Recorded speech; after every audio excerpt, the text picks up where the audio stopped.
Je crois que la foi peut changer le monde. Et la foi peut changer ton monde. Avec la foi, rien n'est impossible. He will let you experience His presence and His glory in a whole new way. Something special takes place when you're exchanging your brokenness with worship. A different level of intimacy with God comes. Your value is that you were born into the kingdom of God. You're a citizen of another realm. You don't have to operate by what you see. You don't have to operate by what you hear. You're bigger, and the greater one on the inside of you is always going to bring you to the top and make you bigger than anything you're going to face. La gloire de Dieu vient lorsque la foi est là. Lorsqu'il a eu la révélation de cette parole, la foi s'est levée dans son cœur. Les gens guéris ne restent pas allongés au lit. Lève-toi. Parce que la foi est le soutien de la gloire.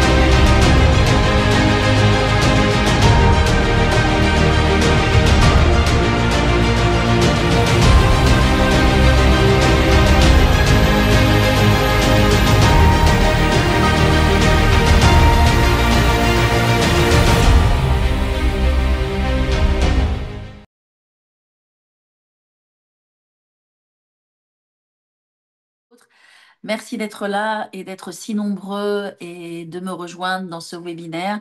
À chaque fois, plus de 500 inscrits de personnes qui sont soit en live, soit qui vont voir le replay. Ça fait vraiment plaisir. Et puis surtout, passer du temps ensemble, se retrouver. En tout cas, soyez bénis les amis. Bonsoir à tout le monde. Bonsoir à tous ceux qui nous retrouvent de différents endroits dans le monde. J'ai déjà vu différents pays passer, des gens proches, des gens loin. Vraiment, Dieu merci pour les moyens modernes. Dieu merci pour Internet et le webinaire, parce que ce qu'on pourrait jamais faire, voilà, physiquement, ben, on peut le faire de façon virtuelle. Et l'important, c'est surtout que vous soyez bénis et que vous soyez encouragés par la parole de Dieu. Et vous savez, de l'encouragement, on en a besoin. Alors, j'aimerais vous dire, mes chers amis, avant de commencer, que j'ai eu vos questions. J'ai reçu encore vraiment des dizaines, pour pas dire des centaines de questions passionnantes. J'aimerais pouvoir m'arrêter vraiment dans toutes les questions que j'ai reçues de votre part. Recto, verso, il y en a vraiment de nombreuses. Et je me rends compte qu'on est à nouveau dans une thématique qui est importante. Et c'est vrai que bah, moi, je ne peux pas parler de tout et n'importe quoi. J'ai besoin que j'ai une inspiration du Saint-Esprit. Et j'ai besoin d'attendre ce clic du Saint-Esprit pour savoir voilà, qu'est-ce que j'aimerais parler, partager, comment est-ce que je peux aider, comment est-ce que je peux encourager. Et puis, c'est vrai qu'il est descendu dans mon cœur, cette parole, ces mensonges de l'ennemi qui sabotent la foi. Et donc, c'est ce qu'on va partager ce soir. Et je crois et je prie vraiment que vous soyez aidés. Et je veux croire qu'il y aura un avant, un après, parce qu'on ne peut pas juste écouter la parole de Dieu sans être transformé.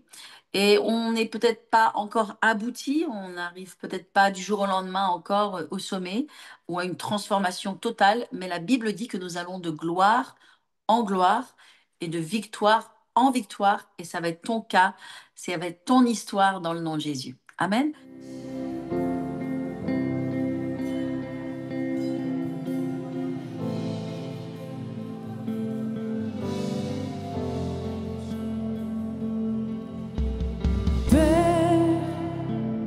Je n'ai qu'un désir, être près de toi et sentir tes bras. Père, tu as envoyé ton Fils bien-aimé pour quiconque croit. Saint-Esprit, qui donne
Alléluia, gloire à Dieu. Je ne sais pas ce qu'il en est de vous, mais moi, je ressens la présence de Dieu.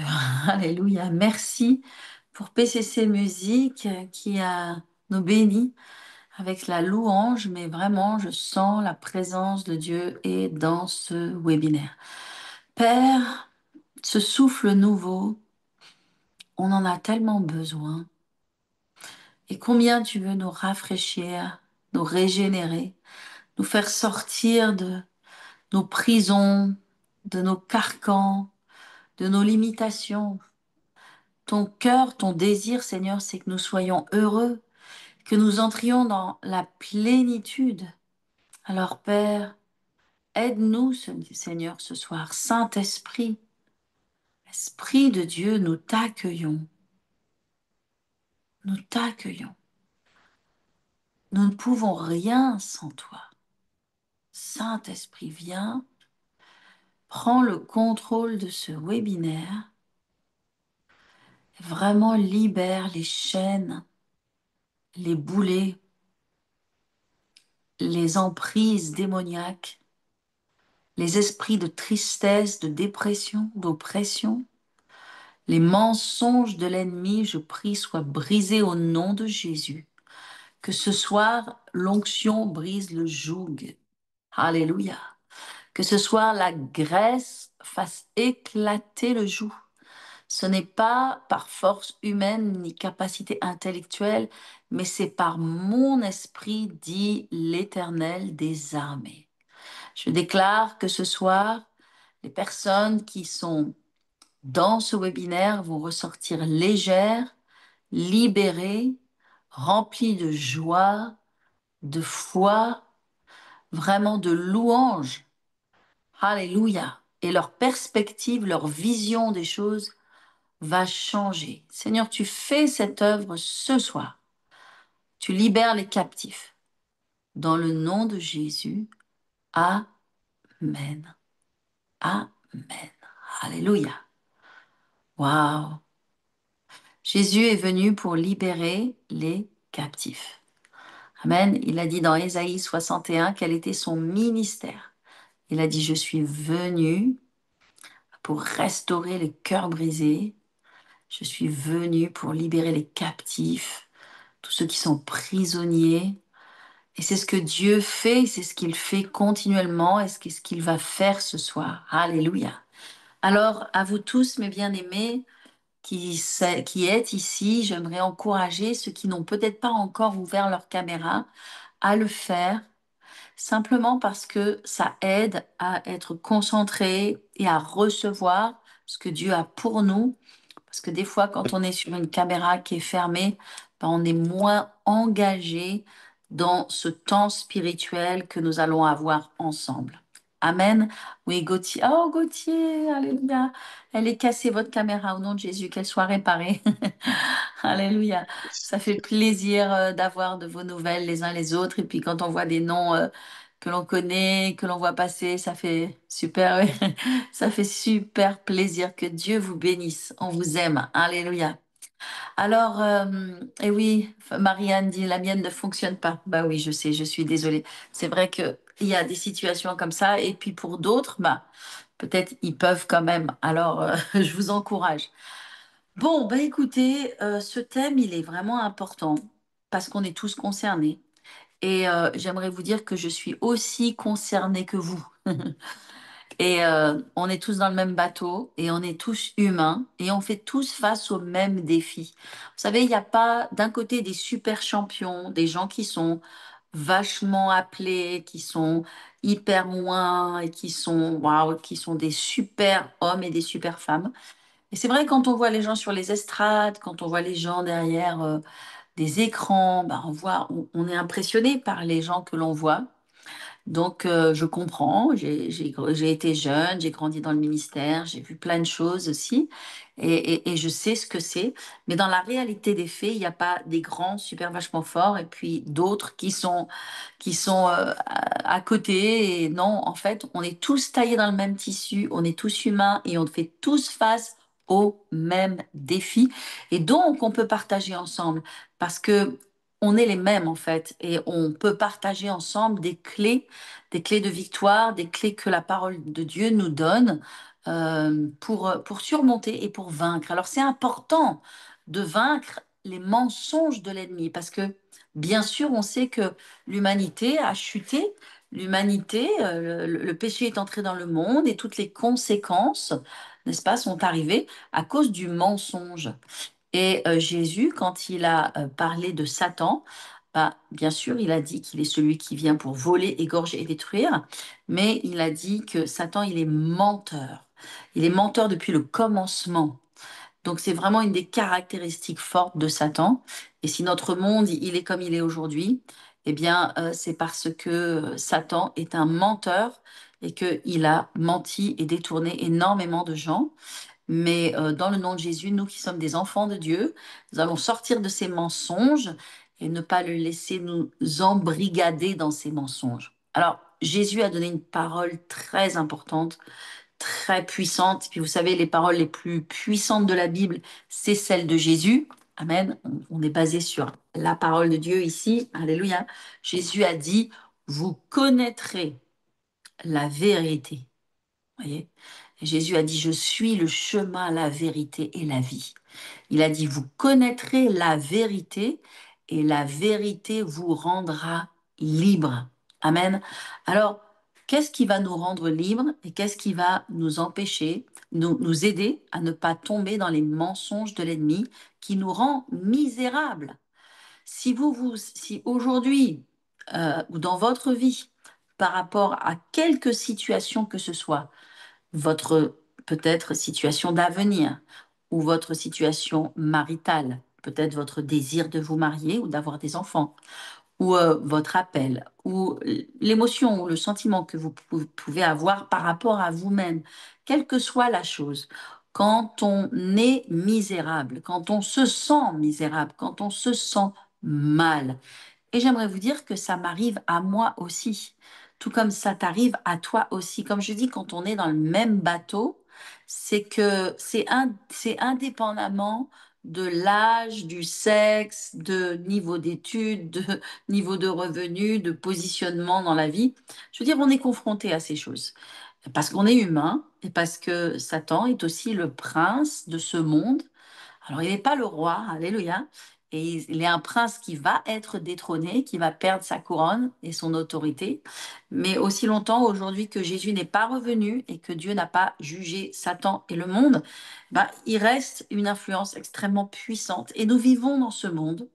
Et à chaque fois que vous êtes misérable, que vous avez une pauvre image de vous-même, une pauvre estime de vous-même, eh bien, l'ennemi, bien sûr, il a une part très importante dans ce processus que vous vivez, dans ces émotions que vous vivez et que l'on vit tous et qu'on a besoin de casser dans le nom de Jésus. Alors certains diront, oui, mais pasteur, vous connaissez pas mon histoire, vous connaissez pas mon passé. J'ai été abusée dans mon enfance, j'ai vécu des choses difficiles et je comprends ces choses. Et c'est vrai on n'est pas égaux sur ce plan-là. Certains n'ont pas vécu de traumatisme grave, d'autres ont vécu peut-être un divorce ou peut-être une maladie ou peut-être vraiment des choses difficiles par lesquelles ils sont passés. Mais néanmoins, ce que vous vivez et que vous expérimentez quand vous sentez mal, quand vous avez le sentiment que vous n'allez pas y arriver, et puis je vais vous parler des 5 grands mensonges que l'ennemi diffuse et qu'il nous faut vaincre, ben, en fait, quand on se sent mal, c'est qu'il y a un de ces mensonges qui est en action, en opération dans notre vie. Et Dieu merci, Dieu nous a donné les armes pour les combattre. Alors, combattre ces mensonges, je vais vous expliquer comment on fait. Possiblement, la difficulté que l'on va avoir, c'est de surmonter notre paresse, de surmonter ben, la difficulté parfois que l'on a à mettre simplement la parole en pratique, parce que parfois on a de la paresse ou parfois on connaît les choses intellectuellement, mais on ne les met pas en pratique dans notre vie. Il nous faut être non seulement des auditeurs, mais encore des gens qui mettent en pratique, parce qu'il y a vraiment la délivrance et la force et la puissance dans des choses simples, simples, simples. Vous savez, j'aime dire que le royaume de Dieu est simple et que les armes que Dieu nous a données ne sont pas compliquées et que les victoires que nous avons, que nous obtenons, ne sont pas compliquées et que Dieu n'a pas rendu les choses difficiles. Ça, c'est très important. Et lorsque les disciples se posaient plein de questions et se torturaient un peu la tête, Jésus a pris un enfant et il a dit, à moins que vous ne deveniez comme ce petit enfant, vous ne pouvez pas hériter du royaume de Dieu. Donc un petit enfant, il est simple, il comprend des choses simples, n'est-ce pas? Il a une foi simple et c'est au travers de cette simplicité de foi et de cœur que l'on surmonte parfois des grandes épreuves. Et nous, les adultes, on est compliqués, on se pose plein de questions et on se tourmente dans la tête. L'ennemi nous aide avec toutes ces choses.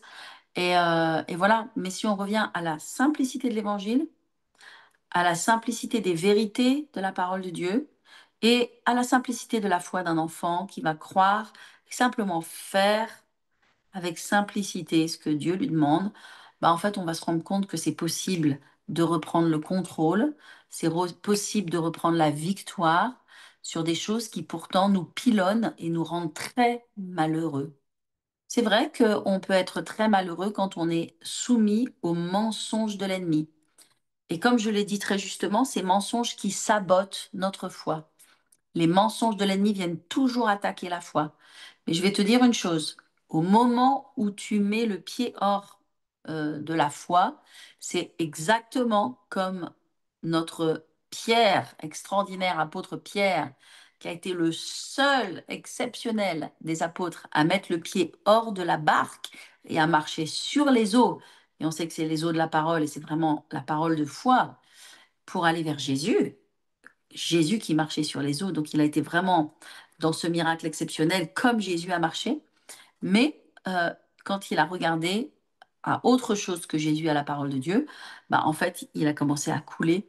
Et c'est exactement la même chose pour nous, en fait, quand on sort de la foi, quand on oublie de regarder aux paroles divines. Quand elles cessent d'être l'autorité sur notre vie, on redescend au niveau de nos pensées humaines, on redescend au niveau de nos peurs et de nos craintes, de nos raisonnements, de quand Seigneur quand, de comment Seigneur comment, et on commence à s'inquiéter et on va pas bien. Et il y a tout un processus qui se met en place, n'est-ce pas? Parce qu'on est sorti de la foi. Donc les mensonges de l'ennemi sont bien sûr pour nous déstabiliser et nous empêcher d'être dans la foi. Alors toi qui es un enfant de Dieu, et je crois que vous tous qui êtes ici présents, vous êtes des enfants de Dieu, vous aimez Jésus, vous n'êtes pas là par hasard. Satan sait qu'il ne peut pas vous arrêter, il sait qu'il ne peut pas vous empêcher d'être sauvé, il sait qu'il ne peut pas vous empêcher d'aimer Jésus, d'accord? Et ça, il ne peut pas l'attaquer. Et c'est trop fort, ça, c'est trop ancré. Mais il peut t'empêcher d'être vainqueur. Donc, il ne peut pas t'empêcher d'être sauvé, mais il peut t'empêcher de jouir de la vie. Il peut t'empêcher d'avoir la joie et la paix et la victoire. Voilà, il peut t'empêcher. Il peut te voler ta joie. Il y a quelqu'un qui a écrit un petit livre, un homme de Dieu que je connais, et ce petit livre, il est tellement fort dans son titre. Il dit, si l'ennemi peut te voler ta joie, alors il peut te voler tout ce que tu as. Il peut te voler tes biens, il peut te voler tout ce que tu as. Et on sait que la joie est reliée à la foi. Donc quand on perd notre joie, c'est parce qu'on perd aussi notre foi. Alors on la perd pas dans le sens, on la perd momentanément, pendant un temps, le temps qu'on la reprenne, qu'on revienne dans la parole de Dieu et qu'on remonte, d'accord? Mais on peut faire vraiment les montagnes russes, c'est compliqué.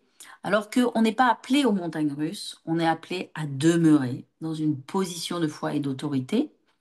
Et c'est comme il y a peu de temps, je ne sais pas si vous êtes au courant, mais vous savez, bon, donc moi je suis pasteur de l'église Paris-Saint-Chrétien à Paris. Alors, tout à côté de Paris, à la porte de Paris, à la Courneuve. Et j'aimerais vous dire d'ailleurs que si vous êtes de passage à Paris, pour tous nos bien-aimés qui sont au loin, vous êtes les bienvenus à venir nous visiter, à faire un petit coucou. On sera heureux de vous saluer. Et puis tous les amis aussi de la région parisienne, si vous n'avez pas d'église et si vous avez besoin de louer et d'adorer Dieu, ben n'hésitez pas. Mais il y a quelque temps de cela, merci Gauthier, il y a quelque temps de cela, en fait, on a eu une conférence gloire. C'est pour ça que j'étais en train de parler de notre église, parce qu'on l'a eu dans notre église, c'était en juillet. C'était début juillet, on a l'impression que déjà ça fait tellement longtemps. Début juillet n'était que il y a 3 semaines, mais bon, le temps passe tellement vite et il y a tellement de choses qui se succèdent. On a une conférence gloire avec Jérémy Potin, je ne sais pas si vous connaissez, David Terry et David Herzog et moi-même. Et c'était vraiment un temps exceptionnel. Et vraiment, la gloire de Dieu a été manifestée. Il y avait une présence. Je pense que j'ai eu vraiment beaucoup de conférences. J'ai eu parmi, dans notre église, les orateurs les plus connus, les plus impactants au monde, des hommes et des femmes exceptionnels. Et je rends grâce à Dieu pour chacun d'eux et toutes les conférences que l'on a pu avoir. J'aimerais vous dire, cette conférence, je n'ai jamais vécu un tel niveau de conférence. La conférence Gloire, waouh, elle va revenir tous les ans, tous les débuts juillet. Et vraiment, si vous pouvez venir, ben, vraiment venez parce que c'est transformateur. Et voyez-vous, la gloire, vous dis toutes ces choses pour un but, bien sûr. La gloire, c'est pas quelque chose dans lequel aujourd'hui, vous savez, quand vous entrez, quand vous allez dans la dimension de la gloire, qui est vraiment la présence de Dieu, la Shekinah, et dans la gloire, il y a la foi. En fait, pour accéder à la gloire, il y a 3 dimensions. La gloire étant la dimension ultime de Dieu. La première dimension, c'est la grâce. Tu peux jamais monter dans la dimension de Dieu et connaître Dieu si tu ne connais pas d'abord la grâce. Jésus est l'incarnation de la grâce. Amen. Donc la grâce, c'est la première dimension et c'est pour ça, mes amis, que c'est l'évangile de grâce qui doit être prêché. Et certains sont peut-être dans une église, d'autres ne sont pas. Peut-être certains viennent de différents milieux, catholiques, protestants, autres. Mais je vais vous dire une chose, euh, les gens, le monde, les chrétiens ont besoin d'entendre l'évangile de grâce. Et si on vous a pas prêché l'évangile de grâce, la grâce en Jésus, ben en fait, dans votre vie, vous pouvez pas progresser. Parce que la grâce, c'est le socle, c'est la base. Et cette base, elle doit être vraiment installée dans votre vie. À partir du moment où tu as la révélation de la grâce en Jésus-Christ, que tu es aimé, que tu es pardonné, que Jésus a tout accompli pour toi, etc., ben après, tu vas monter dans la dimension de la foi, parce que sans la grâce, tu ne peux pas avoir la foi. La foi vient sur la grâce, sur la base de la grâce. Et quand tu es dans la dimension de la foi, eh ben, tu continues dans la présence de Dieu et tu entres dans la gloire. Waouh! Et quand tu es dans la gloire, reste dans la gloire. Amen. Et souvent, notre problème à nous, c'est que on entre et on sort. On fait un peu des retraits et des dépôts, mais on reste pas. Mais on doit demeurer dans la gloire, dans la présence de Dieu, dans la parole de Dieu. Et c'est comme ça qu'on est dans une dimension vraiment de puissance et de victoire. Alors, mes chers amis, euh, l'arme une des armes principales, si c'est pas l'arme principale de l'ennemi, pour tuer notre joie, notre foi, pour voler notre destinée et pour, par rapport au monde, voler l'éternité. Et c'est pas rien, n'est-ce pas? C'est pas rien de voler l'éternité parce que si l'ennemi, lui, vole notre joie, c'est terrible. Mais on a donné notre vie à Jésus. Il peut pas voler notre salut. Il pourra plus jamais. Il peut nous empêcher d'être à la haute, de vivre dans la dimension dans laquelle Dieu veut que nous vivions. D'accord? Mais nous, on est sauvés. Mais pour tous les gens qui ne connaissent pas Jésus, qui n'ont pas encore accepté Christ, bah, en fait, eux, Satan est en train de voler leur éternité. C'est beaucoup plus grave. C'est pour ça qu'il a besoin de nous. Dieu a besoin de nous. Jésus a besoin de toi. Alléluia. En tout cas, mes amis, la première, la plus grande tactique de l'ennemi, c'est le mensonge. Comprenez avec le mensonge la tromperie, la séduction. Il y a plusieurs mots qui vont avec, quel que soit le mot que vous utilisez. Mais en tout cas, c'est clair que pour nous vaincre et pour nous faire sortir de notre position d'autorité et de victoire, bah, l'ennemi utilise le mensonge. Avec le mensonge, il y a la peur, il y a le doute, il y a toutes ces choses qui vont avec. Ben oui, puisque la foi est déstabilisée. Donc sa technique pour tromper, pour détourner, pour voler, c'est le mensonge. Alors, il y a cinq grands mensonges qui sabotent ta foi, et je dirais qu'il y a deux grandes catégories de mensonges. D'accord? Une première catégorie de mensonges qui est la plus grave et la plus dangereuse, c'est des mensonges à propos de Dieu. C'est-à-dire croire, avoir des fausses conceptions à propos de Dieu, de l'amour de Dieu, de la bonté de Dieu, de la nature de Dieu. Et on voit que la religion, et quelle que soit la religion, hein, dans toutes les religions, on voit que l'ennemi s'est toujours acharné sur le fait de détruire la réputation de Dieu, d'attaquer son image, de sorte qu'on ne voit pas qui il est. Et donc, on a entendu ces paroles. Dieu va te punir, Dieu ne t'aime pas, Dieu est en colère après toi. Et tout ça, ce sont des mensonges à propos de la nature et du caractère de Dieu.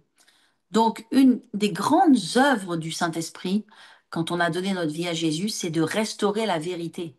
Et oui, parce que vous connaîtrez la vérité et la vérité vous rendra libre. Donc vous comprenez bien qu'il y a bien un adversaire qui se bat de toutes ses forces pour que tu restes aveugle et muet, et plutôt sourd, que tu restes aveugle et muet aussi d'ailleurs, mais pour que tu restes aveugle et sourd et que tu ne reçoives pas la vérité, parce que il sait que si tu sais la vérité, bah, tu vas être puissant, tu vas le vaincre, tu vas le chasser facilement, tu vas piétiner ses mensonges, tu vas rire de ce qu'il fait. Et il n'aura pas de pouvoir, il n'aura pas d'impact sur toi.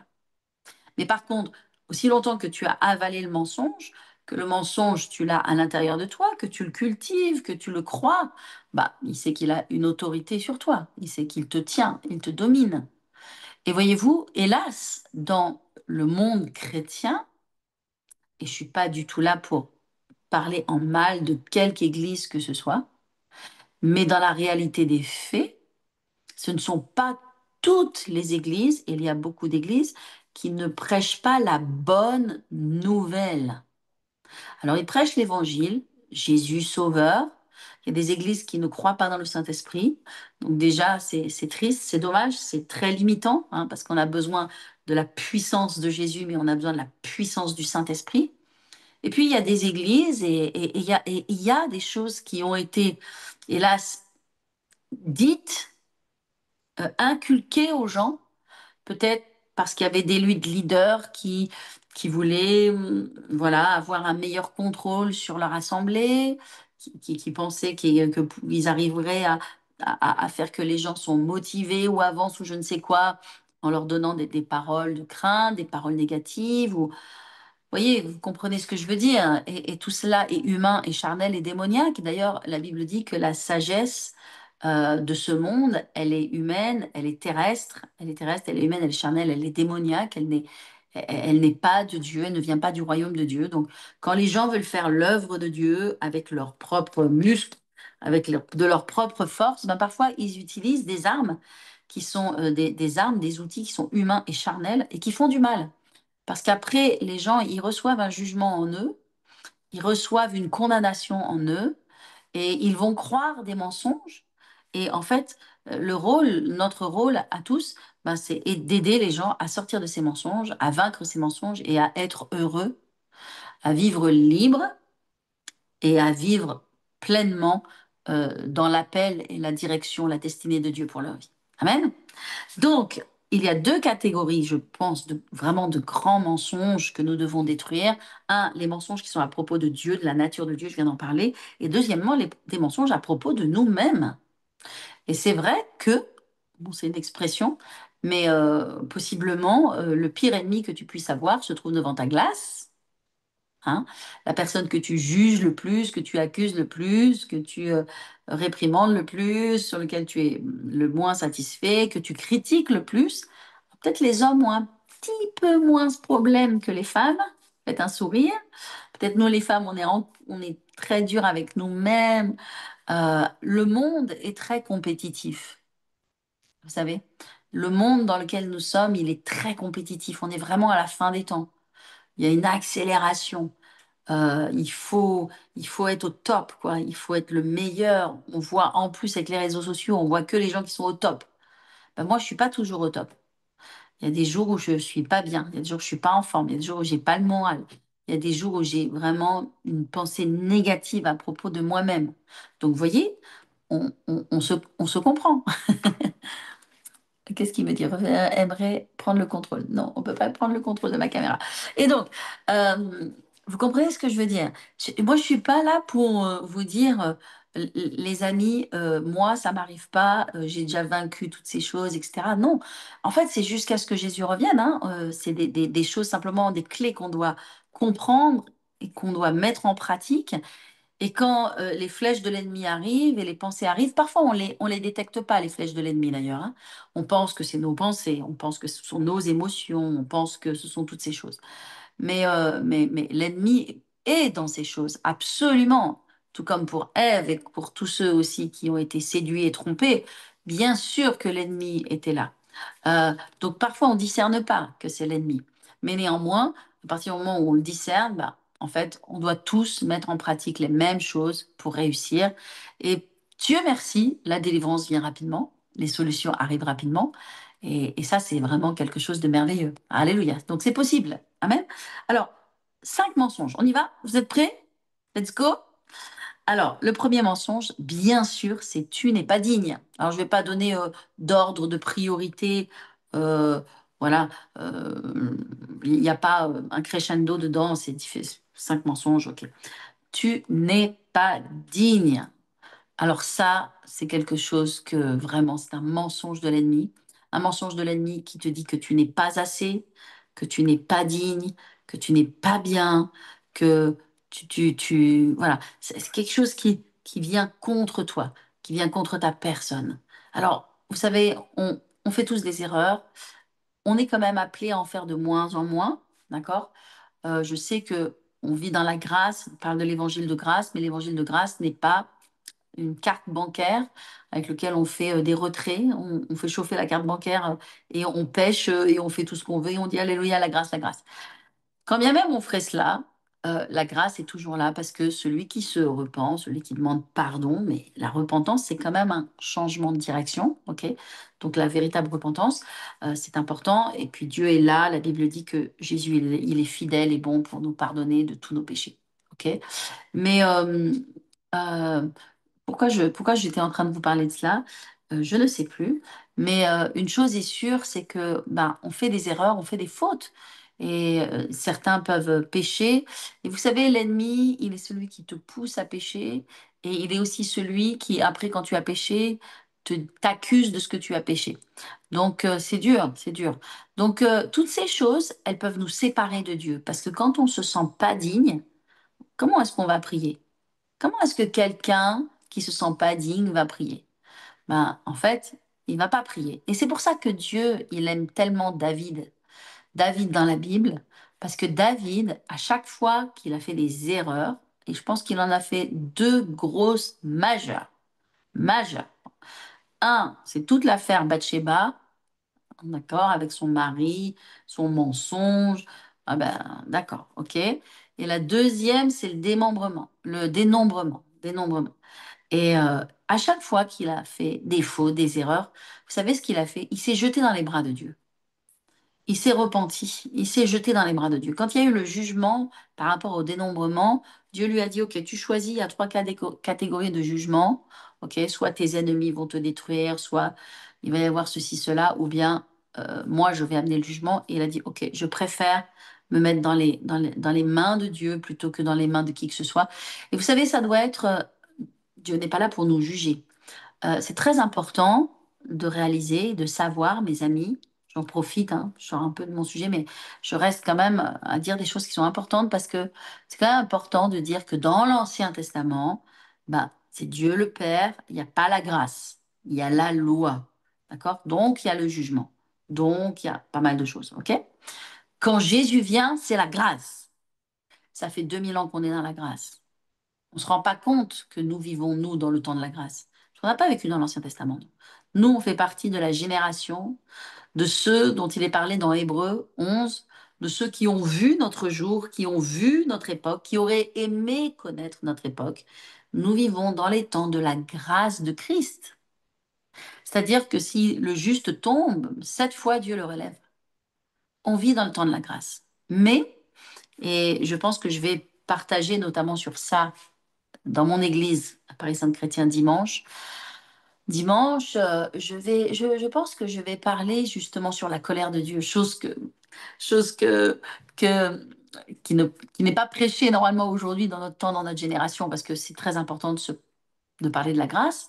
Mais vous savez, un jour, la grâce va passer. On pense qu'on est dans la fin des temps, bien sûr, et ce temps de grâce va cesser. Et quand ce temps de grâce va cesser, on va entrer dans une autre dispensation, d'accord?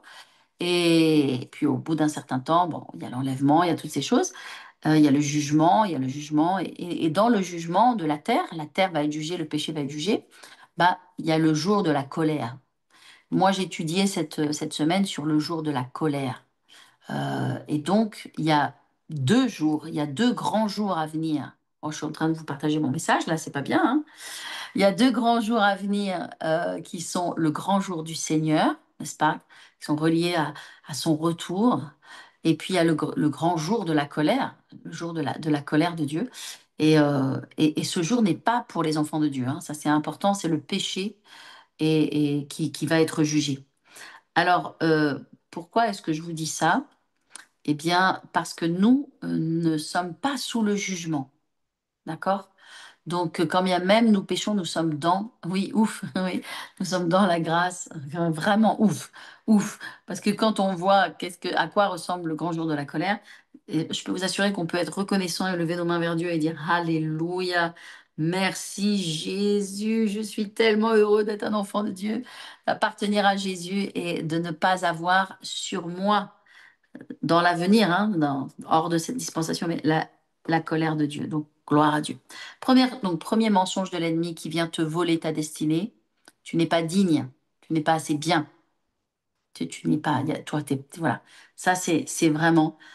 Alors, un verset qui est important, c'est Romains 8, 1, qui nous rappelle que maintenant, il n'y a plus de condamnation pour tous ceux qui sont en Jésus-Christ. Alors, la condamnation dont il est parlé, c'est bien sûr la condamnation lorsqu'il y aura le jour du tribunal, le tribunal de Dieu dans Apocalypse 20, d'accord? Et nous ne serons pas condamnés. Nous serons jugés sur nos œuvres et nous serons récompensés. Le seul véritablement jugement auquel les enfants de Dieu auront, c'est le tribunal des récompenses. C'est-à-dire certains seront sauvés comme par le feu et n'auront pas de récompense, mais ils seront sauvés, mais ils n'auront pas fait les œuvres de Christ, ils n'ont pas accompli la volonté de Dieu sur la terre, ils ont fait ce qu'ils ont voulu, ok, mais bon, ils sont sauvés, alléluia, gloire à Dieu. Mais dans ce tribunal des récompenses, il y a ceux qui auront été fidèles. Viens, bon et fidèle serviteur, entre dans la joie de ton maître, qui ont été fidèles, qui auront obéi à ce que Jésus leur a demandé. Vous savez, à chacun d'entre nous, Dieu demande quelque chose. Moi, quand j'avais 18 ans, je faisais ce que je voulais. Je faisais les études qui me plaisaient. J'avais des projets pour ma propre vie. Puis Dieu est venu et il m'a parlé. Vous voyez? Mais il y a d'autres jeunes personnes, il y a plein d'autres personnes. Ils font leurs études d'avocat, d'ingénieur. Dieu les a pas parlé, donc ils font ce qu'ils pensent qui est bon pour eux, selon leurs convictions. Ils prient, mais ils n'entendent pas particulièrement la voix de Dieu ou l'appel de Dieu ou Dieu qui leur demande quelque chose de particulier, d'abandonner un péché, peut-être parfois de se séparer d'une relation ou d'aller dans une certaine direction. Et pour ma part, Dieu m'a parlé et il m'a demandé de faire 3 choses. Les 3 choses que Dieu m'a demandé de faire, pour moi, j'ai regardé, j'ai dit, Seigneur, tu t'es sérieux?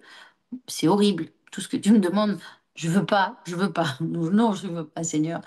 Ce que Dieu me disait, il me disait, premièrement, je veux que tu étudies ma parole. Bon, Je ne suis pas en train de dire d'étudier la parole de Dieu, c'est horrible. Non, non, non. Je dis, ça, c'est super d'étudier la parole, mais je dis, Seigneur, après mes études, moi, je veux faire de la psychologie, de la psychanalyse ou de la psychothérapie, je ne sais trop quoi, dans mes idées de jeune personne. Et donc, étudier la parole, j'étais chrétienne, oui, bien sûr, mais à la fin, quoi, plus tard, pas maintenant. Non, non, pas maintenant. La deuxième chose que Dieu m'a demandé, c'est d'apprendre l'anglais. Et je dis, ah non, Seigneur, je veux pas apprendre l'anglais. Non, non, j'aime pas du tout l'anglais. Moi, non, non, moi, j'aime l'espagnol. Je prends au bac l'espagnol. Donc, non, non, tu me parles pas de l'anglais. Je veux même pas dire un mot en cours d'anglais. Et la troisième chose que je veux que tu fasses, c'est apprendre à savoir comment gérer une entreprise. Je me dis, Seigneur, mais quand on veut faire de la psychologie, en fait, gérer une entreprise, vraiment, c'est pas le truc qui nous intéresse. Ça m'intéresse pas, l'économie d'entreprise et tous ces trucs. Non. Et pourtant, moi, c'était ce que Dieu m'avait demandé. Donc, vous voyez, il s'est arrivé, pour la petite histoire, pour ceux que ça intéresse, eh bien, que je suis quand même partie dans mes études en fac, en première année de fac, dans ce qui me semblait que c'est ce que je voulais faire, parce que j'ai dit, Seigneur, je comprends vraiment pas ce que tu me demandes. Bon, bref, mes études, j'avais vraiment pas la grâce de Dieu sur cette première année. J'avais l'impression vraiment d'avoir une chape de plomb au-dessus de ma tête. Je me sentais tellement misérable parce que j'étais pas dans le plan de Dieu. Et donc, qu'est-ce qui s'est passé? Je me suis remis dans la volonté de Dieu. J'ai été délivrée de toute oppression et de toute, voilà, de tout. Et puis, voilà. Et puis, je suis entrée dans ce que Dieu avait pour moi. Eh bien, dans le tribunal des récompenses, nous sommes récompensés par notre obéissance à ce que Dieu nous a demandé. Et ce que Dieu nous demande, il nous demande dans sa parole, qui est sa volonté générale, qui est sa volonté globale. Tu as toute la volonté de Dieu pour chacun d'entre nous. Dieu veut que nous vivions dans la sainteté, Dieu veut que nous vivions dans le pardon, Dieu veut que nous aimions, bénissions nos ennemis, Dieu veut que nous honorions le jour du sabbat, le jour du Seigneur, toutes ces choses. Il y a toute la volonté de Dieu qui est là. Il y a aussi la volonté spécifique.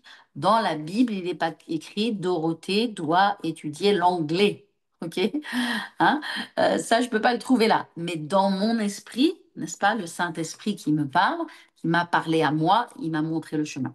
Donc, nos récompenses, elles viennent, voyez, par notre fidélité, notre obéissance aux choses que Dieu nous a demandées. D'accord?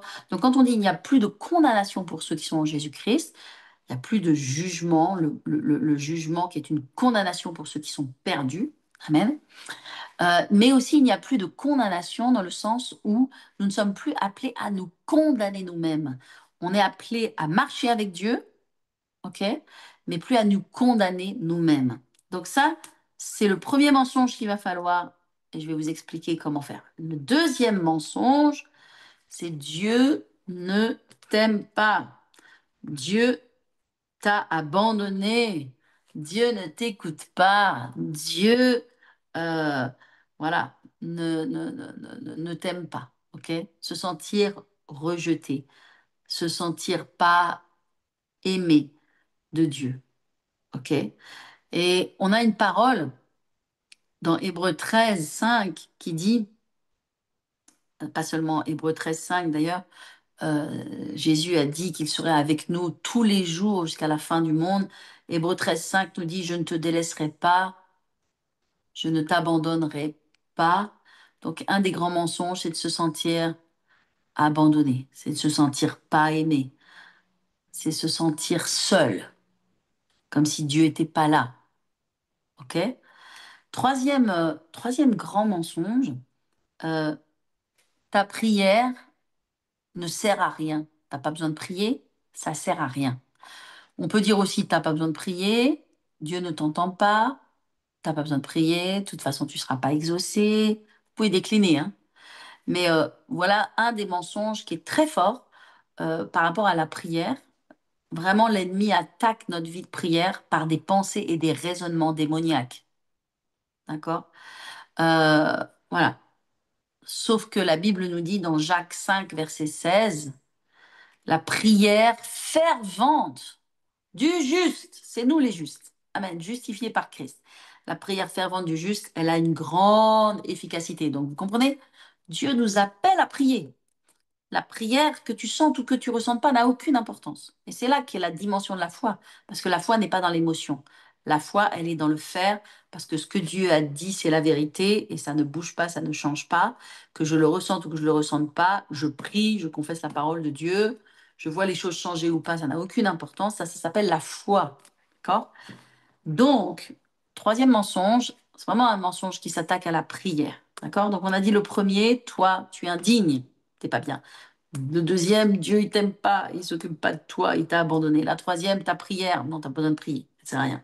Quatrième mensonge, tu n'y arriveras pas. Tu ne vas pas progresser, tu ne vas pas y arriver.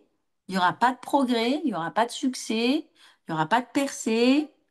Et en fait, l'ennemi, il veut t'enfermer dans l'échec, dans une pensée d'échec, dans une pensée. Regarde, les autres, ils avancent, les autres, ils ont des succès, les autres, ils ont des victoires, mais toi, non, toi, c'est pas pareil. Vous voyez.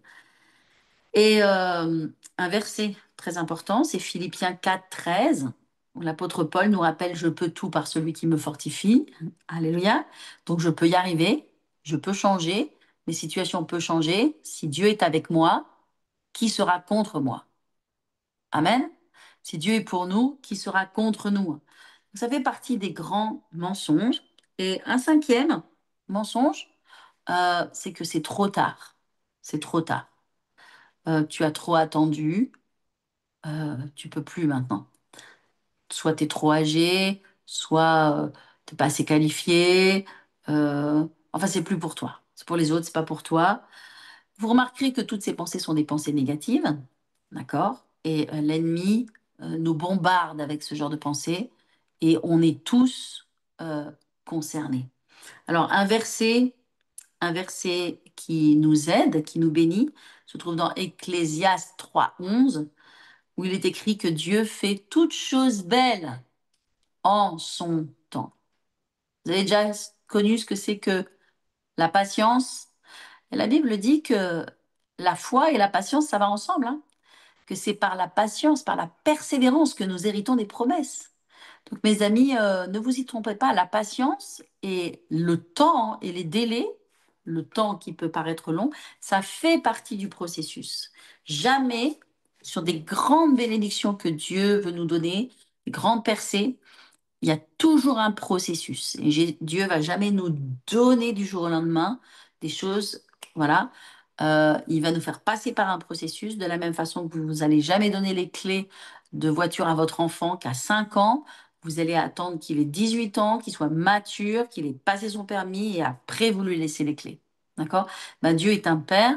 Il va pas nous donner des choses quand on n'est pas prêt, si ça peut nous détruire, nous exploser en vol. Il y a des œuvres de maturité qui doivent se faire à l'intérieur de nous et parfois, ben, ça demande du temps. Oui, mais l'ennemi, il vient dans ce temps et puis il nous balance des mensonges, des paroles négatives, des paroles de dépression, des paroles de découragement, des paroles qui nous disent que ça va pas changer, des paroles qui disent tu ne seras pas guéri. Alors, j'aimerais faire une parenthèse aussi à propos de la guérison parce que dans la guérison, vous voyez, il y a quand même beaucoup de doctrines, beaucoup de choses qui ont été enseignées au travers des années. Et surtout, les doctrines sont différentes selon certains courants et certains pasteurs ou certaines églises. C'est vrai que il y a eu pendant des années, vraiment, des fausses conceptions qui ont été prêchées, des fausses doctrines. Je vais vous donner une fausse doctrine et une fausse conception. Ma belle-sœur, quand elle a été sauvée, par exemple, dans le milieu dans lequel elle était, qui était un milieu évangélique traditionnel, en fait, il voulait que les gens soient baptisés du Saint-Esprit. Et elle n'arrivait pas à être baptisée du Saint-Esprit. On lui avait pas expliqué, en fait, comment avancer dans la foi. Et donc, elle attendait que le Saint-Esprit descende sur elle, et c'est vrai que certains ont des visitations puissantes, et gloire à Dieu pour cela, puis certains n'en ont pas. Et ils avancent par la foi, ils reçoivent par la foi, tout comme le salut. Tu peux pleurer et secouer pendant 3 jours, ce qui a été le cas de ma mère lorsqu'elle a été sauvée, ou tu peux recevoir le salut par la foi et découvrir petit à petit, être touché petit à petit par Dieu. Donc c'est différent de personne à d'autres. Donc ma belle-sœur, elle s'accrochait parce elle voulait, parce que les gens, ils avaient une visitation, elle se disait je veux recevoir comme ça. Puis elle recevait rien. Et ben dans l'église dans laquelle elle était, on lui disait bah de toute façon si tu reçois pas le Saint-Esprit, c'est qu'il y a un péché dans ta vie. L'horreur. Donc voilà des paroles qui amènent des conceptions avec des jugements et des condamnations, mais des gens qui ont entendu ce genre de choses.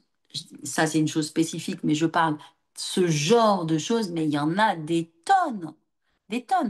Vous voyez, ces mensonges, ils doivent être détruits parce qu'ils mettent des carcans, des limitations dans la vie des gens. Vous voyez? Et par rapport à la guérison, bah là aussi, il y a vous savez, le problème, c'est que si les pasteurs n'ont pas la foi, si le prédicateur, et c'est pas obligatoirement un pasteur d'ailleurs, parfois c'est les prêtres qui n'ont pas la foi. Il y a des prêtres, vous savez, qui sortent du séminaire, ils ont tellement étudié tout sauf la Bible, ils ont étudié tous les philosophes au petit séminaire, tous les livres, etc., que et beaucoup, quand ils en sortent, ils croient même pas dans l'éternité ou que Dieu existe ou qu'il y a un ciel ou quelque chose. C'est incroyable. Alors, qu'est-ce qu'ils vont transmettre aux gens? Vous voyez, c'est ça le truc, que ce soit le prêtre ou le pasteur ou qui que ce soit, ou le leader, bah, s'il n'a pas la foi, qu'est-ce qu'il va donner aux gens? Il va donner son incrédulité, en fait. Mais nous, notre référence, c'est la parole de Dieu.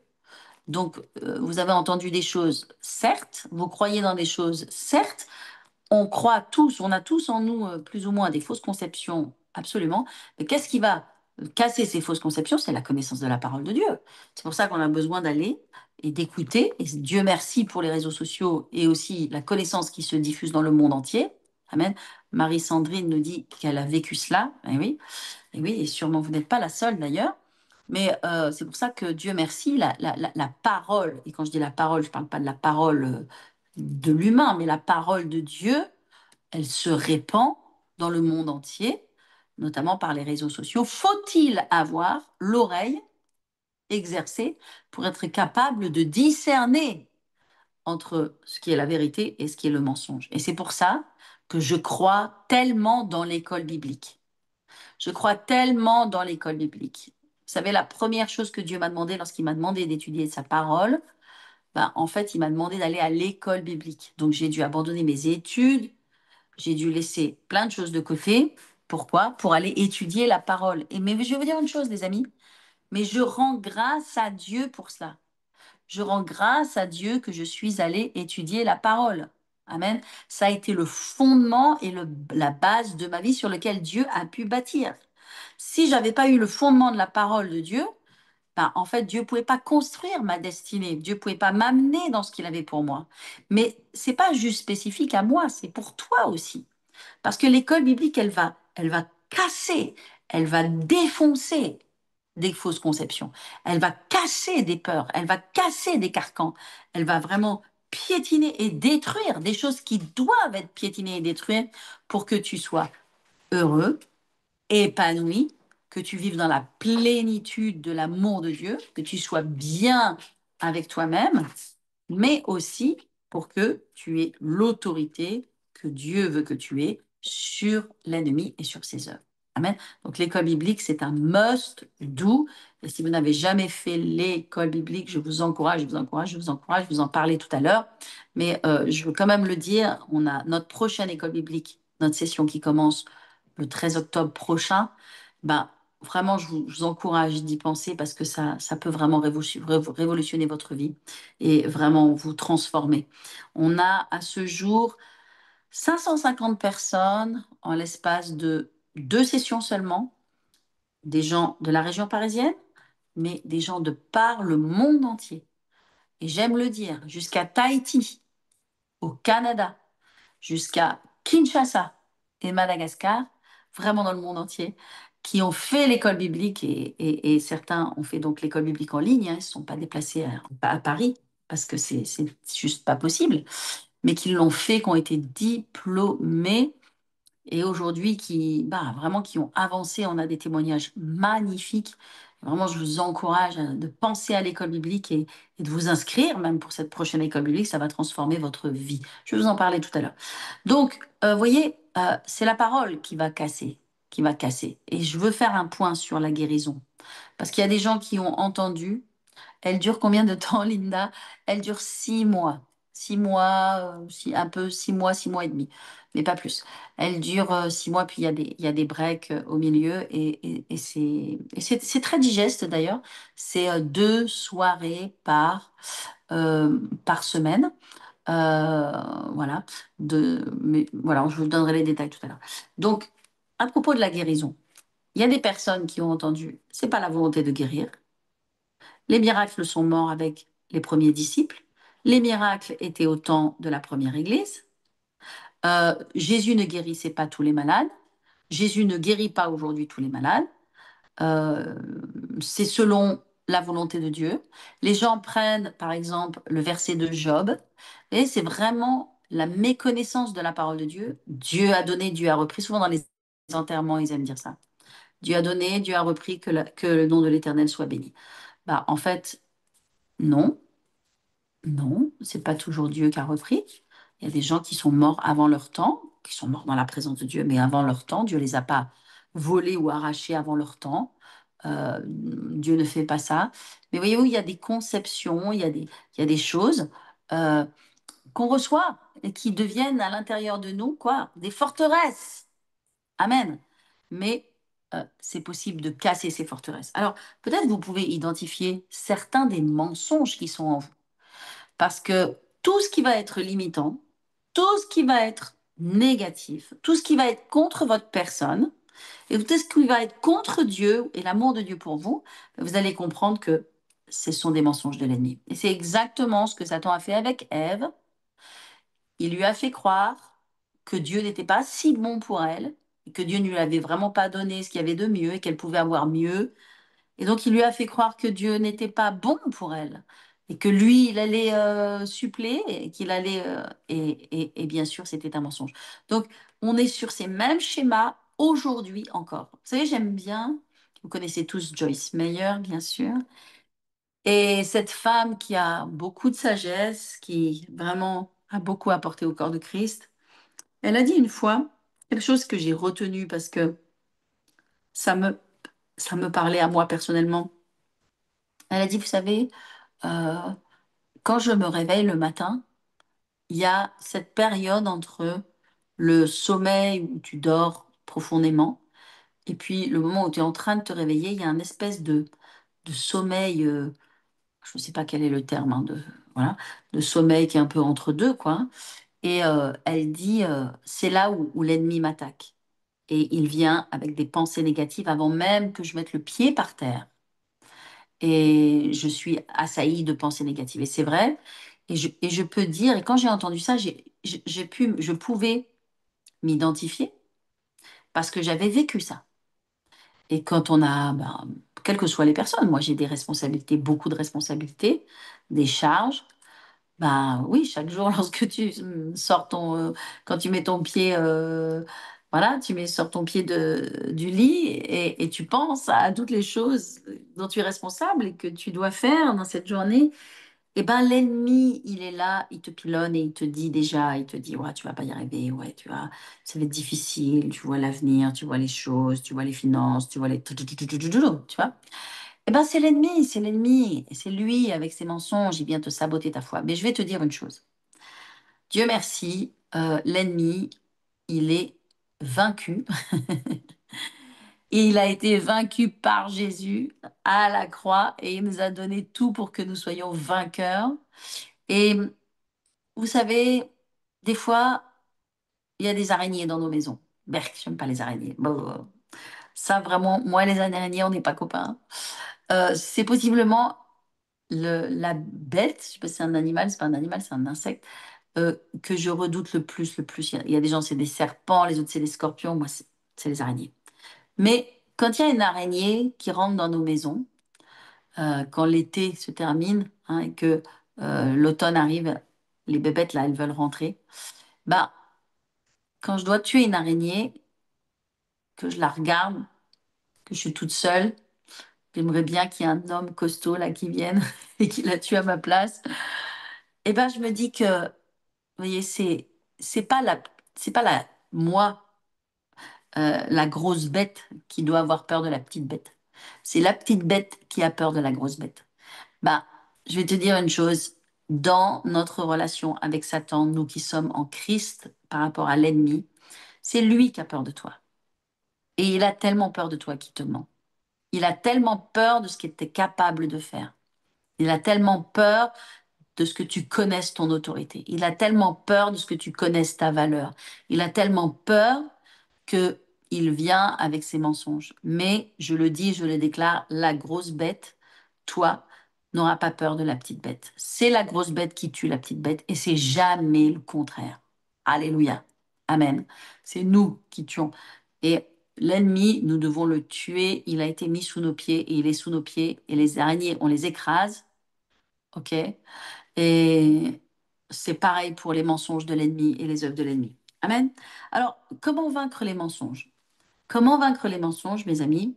Ben, il faut la première chose, OK? Pour commencer à vaincre, pour devenir un champion. Pour devenir un champion, la première chose, c'est il faut être exposé à la lumière de la parole. L'ennemi, il prospère dans les ténèbres, dans les mensonges ténébreux que l'on garde en nous. Mais il est vaincu à chaque fois qu'il y a la lumière. Jésus a dit, il n'y a rien de caché qui ne doive être découvert. En d'autres termes, tout ce qui est dans les ténèbres doit venir à la lumière. Et la lumière, c'est la parole de Dieu. Et Jésus est la parole. Et ça, c'est la lumière du monde. Amen. Donc, comment on va vaincre l'ennemi? Par la parole. La parole, c'est notre arme, c'est notre épée de toutes les armes que Dieu nous a données. Toute l'armure du croyant, c'est une armure défensive, mais la parole de Dieu dans notre main, qui est l'épée de l'esprit, c'est une arme offensive. C'est une arme avec laquelle on fait la guerre. C'est une arme. Vous savez, quand on a une armée, il y a deux types d'armées. Il y a une armée qui se tient, vous vous rappelez, l'armée de Saül face à Goliath. Elle était avec son armure, ils étaient tous habillés avec une armure, ils étaient tous là, mais ils étaient défensifs. C'est-à-dire que l'ennemi leur parlait, l'ennemi leur disait toute espèce de d'horreur, de menaces, de choses effrayantes, et ils avaient leurs armes, mais ils étaient dans une position défensive. Pour vaincre les mensonges de l'ennemi, il faut aller dans une position offensive, c'est-à-dire dans une position de guerre. Et le seul qui a été capable de faire cela, c'est David. David, il a pris ses armes, qui étaient la parole de Dieu, 5 pierres polies dans le torrent, qui étaient 5 promesses puissantes, et il n'en a eu besoin que de une. Et avec une, il a fait tomber un Goliath. Tous les Goliaths de ta vie vont tomber pas par magie ou pas parce que je le dis ou pas parce que je veux faire un effet de manche, mais ils vont tomber par ta parole, par la parole qui va sortir de ta bouche. Le Goliath de maladie, le Goliath de dépression, le Goliath de la peur de l'avenir, le Goliath de il n'y a pas d'espérance pour demain, le Goliath des finances qui sont cassées, fauchées, le Goliath de ta vie émotionnelle, affective. Tous les Goliaths vont tomber, premièrement, par ta bouche. Alléluia. Par la confession de la parole de Dieu. Donc, premièrement, expose les mensonges à la lumière de la parole. Amen. Deuxièmement, la parole, quand tu la confesses, n'est-ce pas, elle va fortifier ton bouclier. Elle va lever ton bouclier. Et la foi, c'est un bouclier qui éteint les traits enflammés du malin. Ça veut dire que qu'est-ce qui éteint les traits enflammés du malin? C'est le bouclier de la foi. En fait, il y a une corrélation très puissante entre l'épée de l'esprit, qui est la parole de Dieu, et le bouclier de la foi. Je vais t'expliquer. Le bouclier de la foi éteint les traits enflammés du malin. Donc, comment est-ce qu'on détruit l'ennemi? Par la foi. L'ennemi part. Il fuit de ta maison, il fuit de ta vie, il fuit de tes pensées, il fuit de ton corps par la foi. Parce que c'est la foi qui éteint les traits enflammés de Satan. D'accord? Mais il y a une corrélation entre le bouclier qu'on tient là, et l'épée. En fait, ce qui va te donner le bouclier de la foi, c'est l'épée de l'esprit.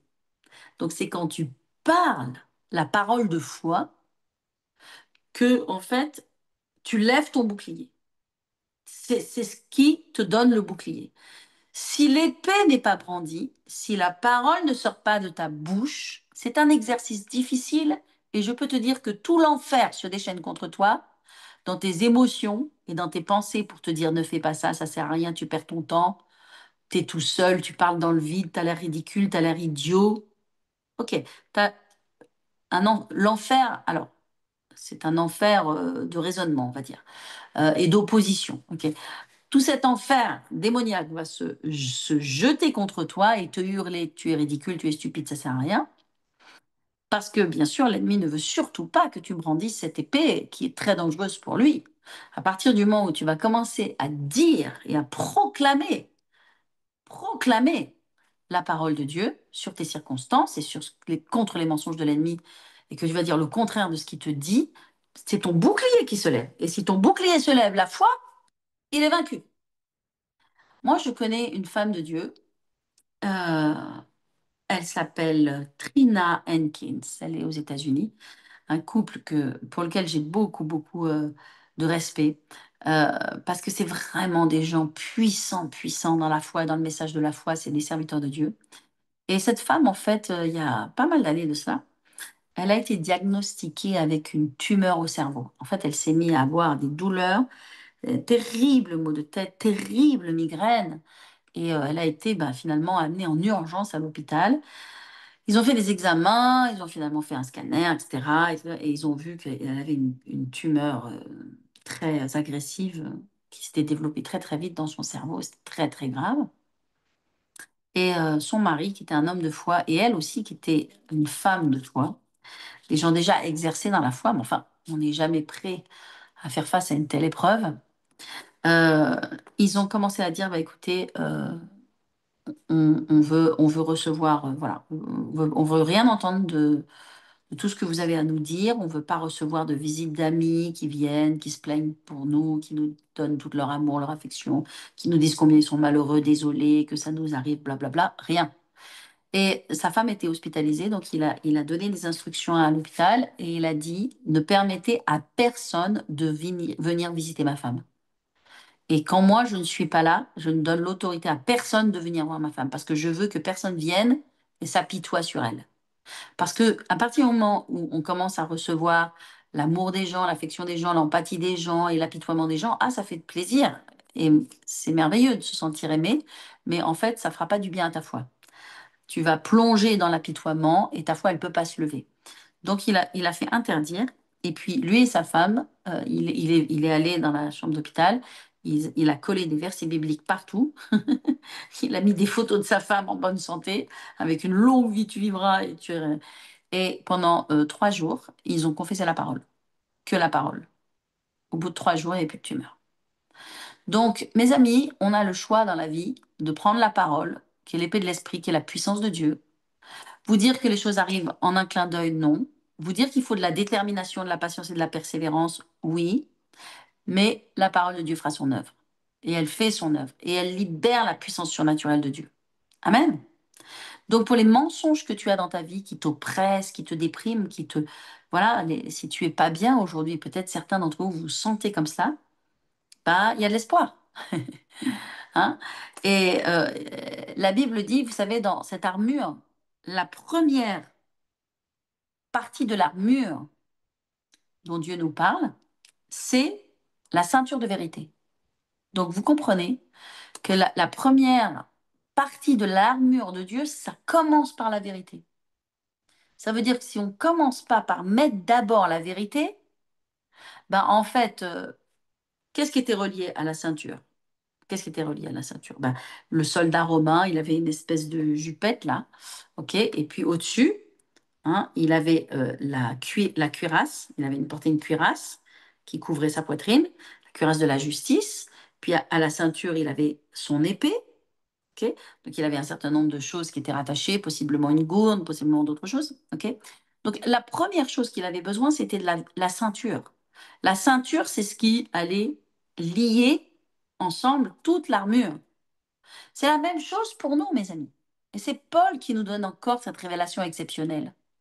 Vous voyez, tout commence par la vérité. Le problème, c'est qu'on a à l'intérieur de nous des mensonges. Et qu'est-ce qui nous sabote et qui nous plombe et qui nous déprime et qui nous décourage et qui nous fait baisser les bras, ce sont ces mensonges qui sont parfois des offenses, qui sont parfois de la dépression, qui sont parfois du découragement, qui sont parfois des opinions négatives, voilà. Et parfois, on aide le diable. Enfin, c'est merveilleux. On est l'assistant du diable. On dit, oh Satan, tiens, je vais te donner un petit coup de main. Bah, moi aussi, je vais dire des trucs négatifs à propos de moi-même. Non seulement tu m'en balances plein, mais en plus, je vais le répéter. C'est-à-dire, je vais le semer avec ma bouche. Je vais semer des paroles, comme ça, en plus, tu pourras les faire fructifier. Et comme ça, ensemble, on va bien travailler contre moi, contre mon avenir, contre ma famille. On va bien être partenaires ensemble. Donc, on est bien capable, en plus, d'être en partenariat avec le diable. Est-ce que je parle à quelqu'un ce soir? Alléluia. Est-ce que ça vous aide? Est-ce que ça vous parle? Amen. Eh ben, on en a besoin. Et moi aussi, vous savez, même quand je vous parle, ça me fait du bien, hein. J'en ai besoin, hein. J'ai envie, vous savez ce que j'ai envie de faire? J'ai envie d'arrêter le live maintenant, d'aller dans ma chambre et d'aller déclarer, déclarer. Tu sais, quand tu déclares la parole positive de Dieu, c'est le ciel qui s'ouvre. Peut-être, moi ici, il est 21h54, il fait noir, il y a plus de soleil. Mais si je me mets à parler, ben, c'est comme si le ciel va s'ouvrir et tu vois le ciel bleu, la gloire de Dieu, parce que c'est la puissance de la parole, la déclaration positive qui dit, qui n'est pas, c'est pas juste une déclaration positive, c'est la déclaration de la parole et la parole est positive. La parole, c'est la parole de foi. Paul disait, or, c'est la parole de foi que nous prêchons. Alors, quand vous pensez qu'il y a des gens qui entendent des messages de condamnation et des messages de euh, pas de foi, mais ouais, de condamnation ou d'incrédulité ou de découragement, bah, dis donc, c'est pas la parole de foi, hein. Paul, il disait, c'est la parole de foi que nous prêchons. Et c'est la seule que nous devons prêcher, c'est la parole de foi. Alléluia. Amen.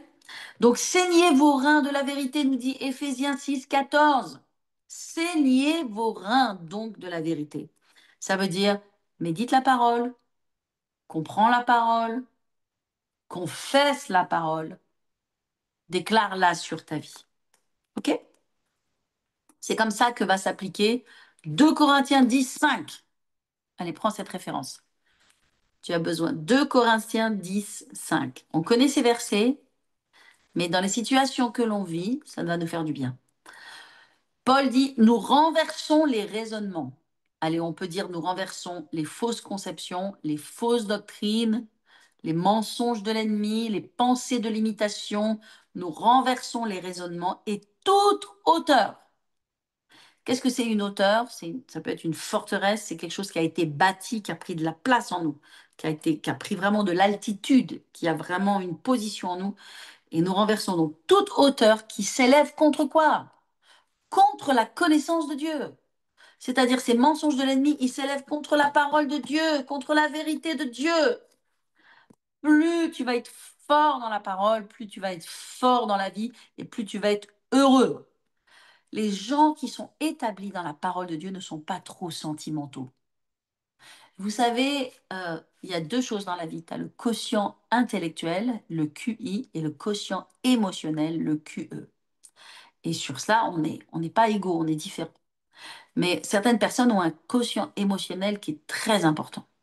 Et vous savez, le quotient émotionnel, c'est quelque chose, ben, hélas, les émotions, elles sont pas toutes super, hein. Donc, je pense, personnellement, j'aimerais bien que mon quotient émotionnel soit au plus bas. Comme ça, pas beaucoup d'émotions. Et les gens, je trouve, qui n'ont pas beaucoup d'émotions, peuvent être des grands champions. euh, Parce que ben, les émotions, comme on dit, les sentiments, les sentis mentent toujours, hein, les sentiments. Dans les sentiments, il y a le mot ment, hein, mentir.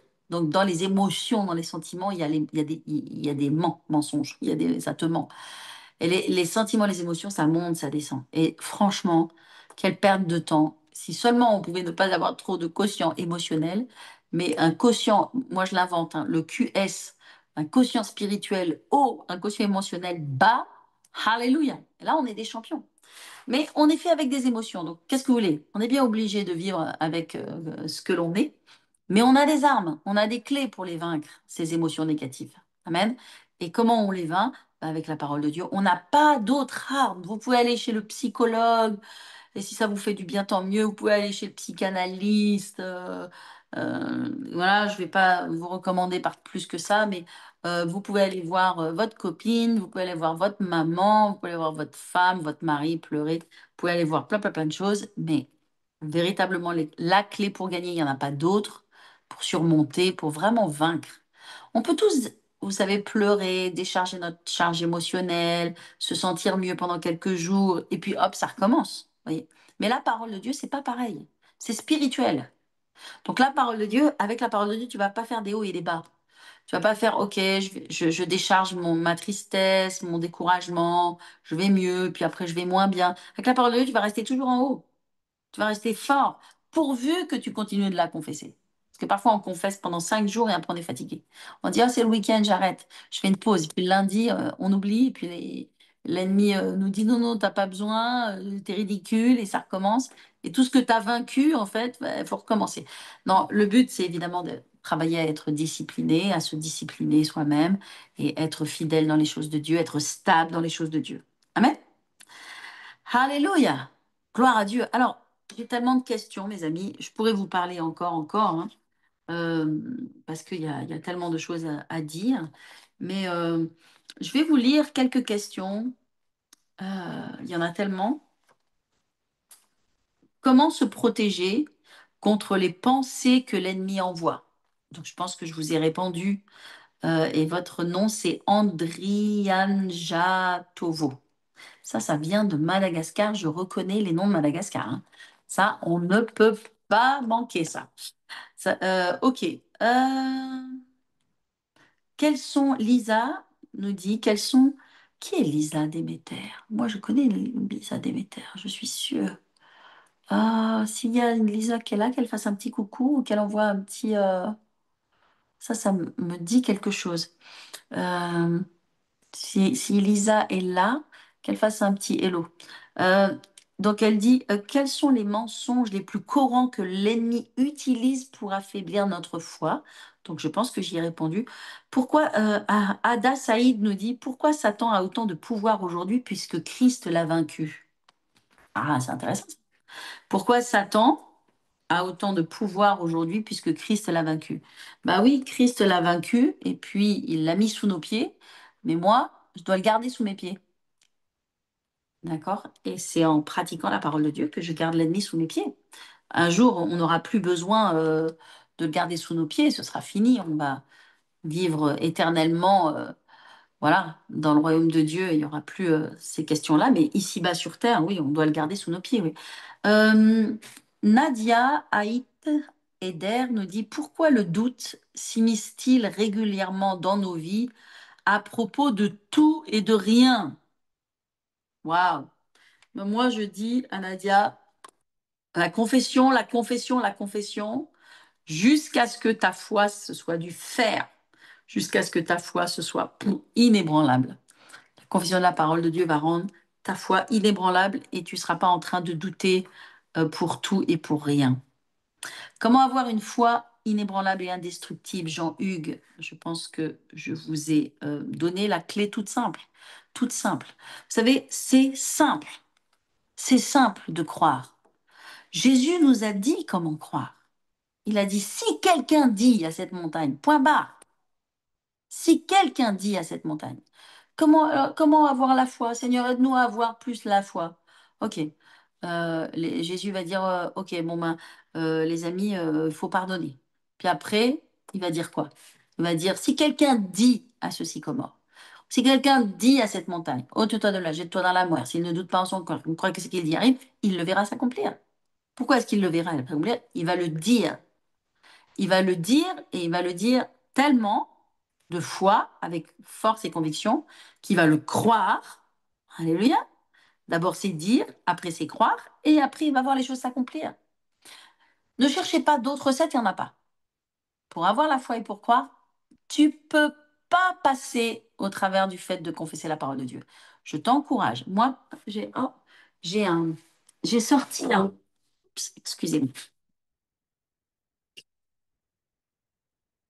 Ouf, pardon pour le bruit. Ok, j'avais pas pensé, j'avais pas prévu de vous dire ça, mais je vais vous le dire quand même.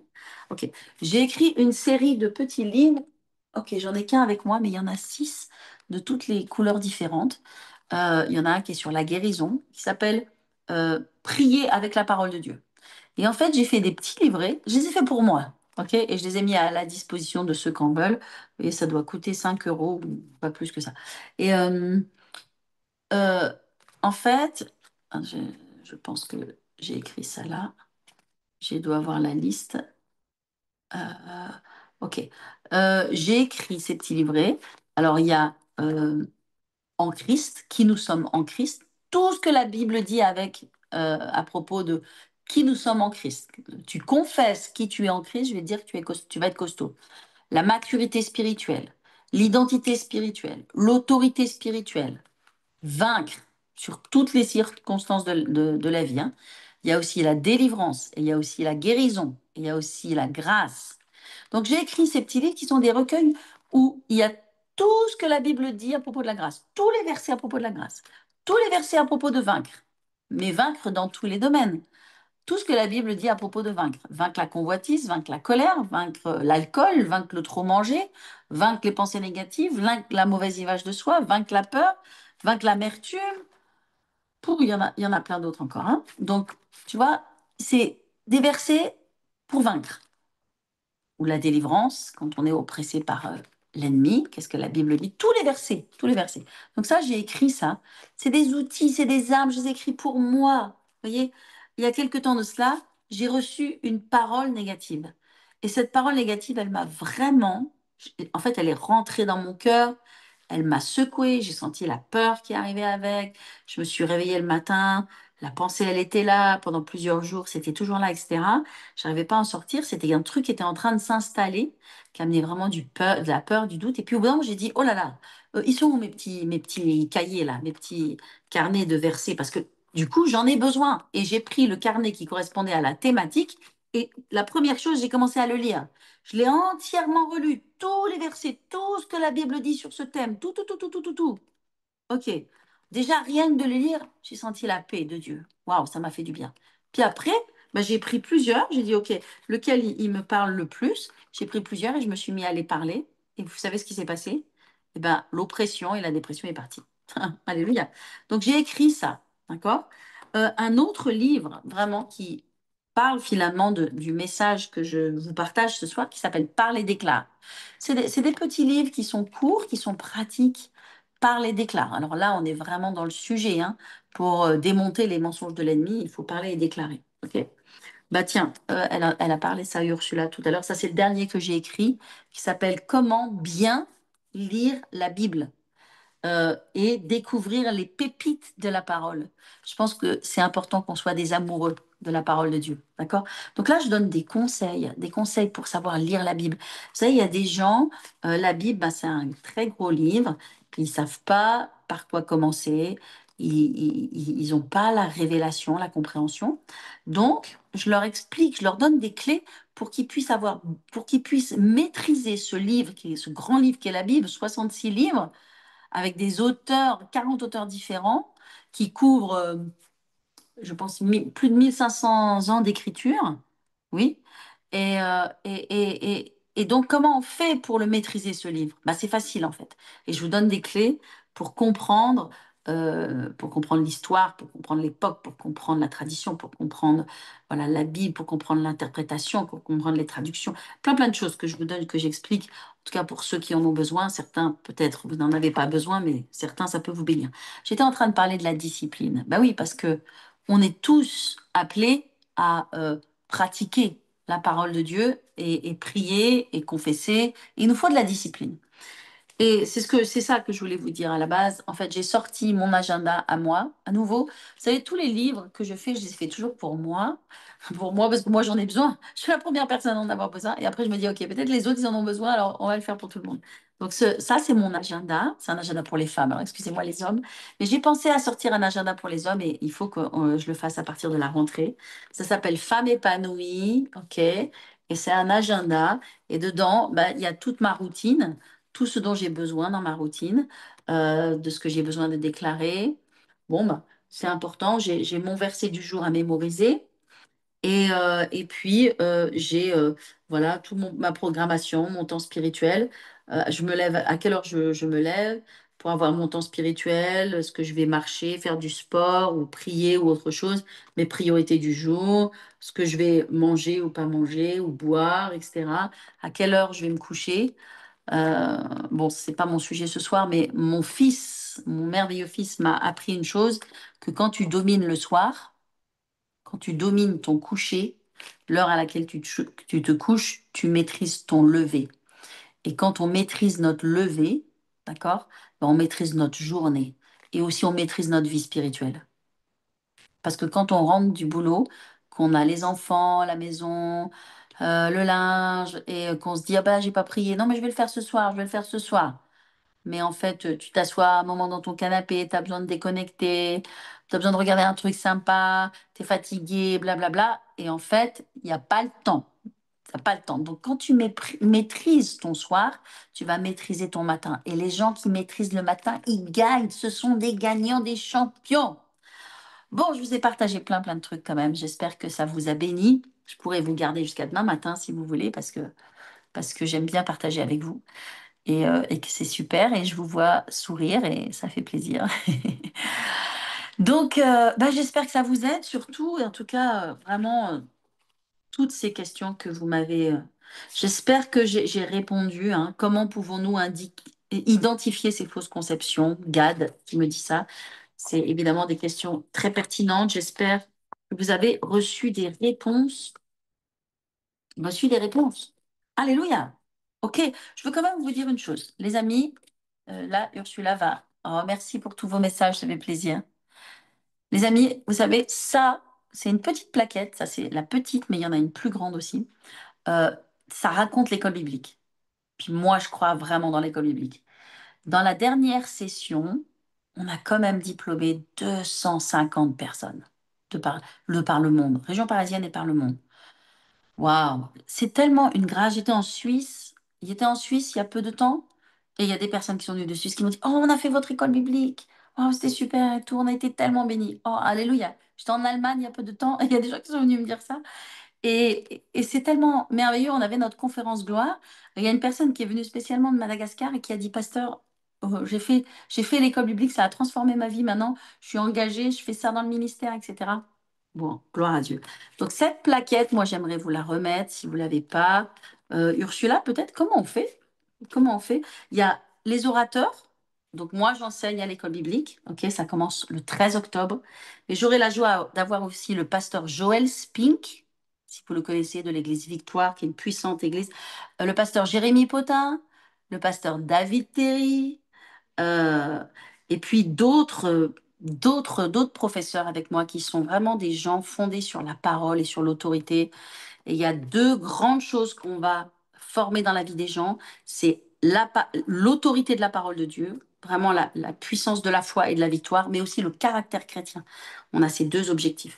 Ursula, ma petite Ursula, allumez votre micro et dites-moi comment je peux faire pour que les gens ils aient ça. Comment je peux leur donner?